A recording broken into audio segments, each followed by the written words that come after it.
বিকেলবেলা ঝটপট কিছু তৈরি করতে চাইলে এই নাস্তাটা আপনি ট্রাই করতে পারেন। এটা খুবই সহজে তৈরি করা যায় এবং দেখতে যেমন সুন্দর, খেতেও কিন্তু দারুণ সুন্দর এবং হাতের কাছে থাকা কিছু উপকরণ দিয়ে আপনি এটা তৈরি করতে পারেন। যেমন এখানে আছে গুঁড়া দুধ, আছে চিনি, তারপরে আছে সেমাই, লাচ্চা সেমাই যেটা, তারপরে আছে একটা পাকা আম, তারপরে আছে ডিম। এইগুলো নর্মালি সবার বাসায় থাকে। তারপরে হচ্ছে এর ভেতরে আমি একটু লবণ অ্যাড করব পরিমাণ মতো। এবার হচ্ছে আমি প্রথমে হচ্ছে সেমাইগুলোকে ঢেলে নিব, আর হচ্ছে আমি এখান থেকে কিছুটা সেমাই উঠিয়ে রাখবো। এটা আমার মানে পরবর্তীতে এটা আমার দরকার হবে। তারপরে আমি দুধ দিব, চিনি দিব, ডিম দিব, এক এক করে আমি সব উপকরণগুলোকে এখানে দিয়ে দিব। তারপরে হচ্ছে আমি আমটা হচ্ছে করে রেখেছি, আমটাকে দিয়ে দেব। তারপরে হচ্ছে আমি অল্প অল্প করে দিয়ে তারপর একটা ডো তৈরি করব। রুটি বা পরাটার জন্য আমরা যেরকম একটা ডো তৈরি করি ঠিক ওরকম একটা ডো তৈরি করব। আর ওর থেকে একটু নরম হলেও সমস্যা নেই, আমি হাতে তেল লাগিয়ে তারপরে হচ্ছে গিয়া এটাকে করব। আমি আম সবটুকু নিয়ে নেব। একটা আস্ত আম আমি এখানে নিয়ে নিচ্ছি।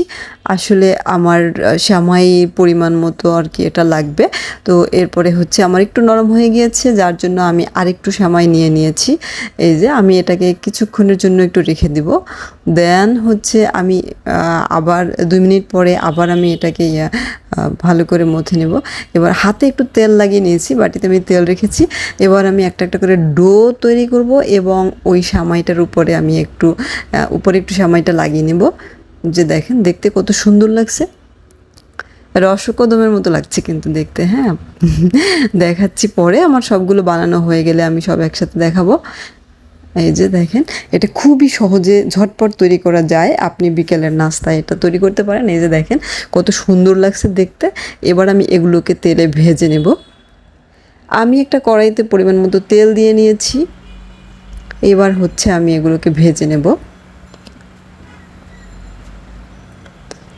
এটাকে নাড়ার উপরে রাখতে হবে, কারণ তা না হলে এক সাইড পুড়ে যেতে পারে। ভালো করে এভাবে নেড়ে নেড়ে নেড়ে নেড়ে তারপরে আমি এগুলোকে ভেজে নেব।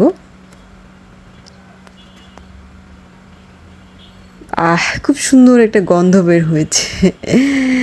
আমি হচ্ছে এবারে মনে হয় একটু বেশি দিয়ে দিয়েছি, 5-6টা। তো হচ্ছে আমি এরপরে 3টা করে দেব।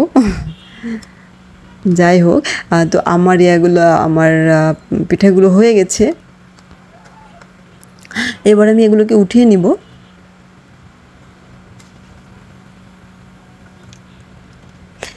কত সুন্দর একটা কালার এসেছে দেখেছেন। এবার আমি বাকিগুলোকে দিয়ে দেবো। আমি 3টা করে ভেজে নেব। হ্যাঁ, আমার এই ভিডিওটা যদি একটুও ভালো লাগে তাহলে প্লিজ লাইক, কমেন্ট ও শেয়ার করে পাশে থাকবেন, আর সাবস্ক্রাইব করে আমাকে আরও নতুন নতুন কিছু ভিডিও বানানোর জন্য উৎসাহিত করবেন। বেল আইকনটি অন করে রাখলে আমার যে কোনো ভিডিও সবার আগে আপনার কাছেই পৌঁছে যাবে। তো এই যে দেখেন, কথা বলতে বলতে আমার সবগুলো পিঠে ভাজা কমপ্লিট হয়ে গিয়েছে। আমার পিঠাগুলোর কালার জোস হয়েছে। এই যে উত্তর ঢাকা শহর, এখন চারদিকে রেস্টুরেন্টগুলো সব বন্ধ। তো বাসায় আমি ট্রাই করেছি এরকমের মজার মজার রেসিপি, দারুণ লাগছে দেখতে। দেখেন, থ্যাংক ইউ সো মাচ, আল্লাহ হাফেজ, বাই বাই, টাটা।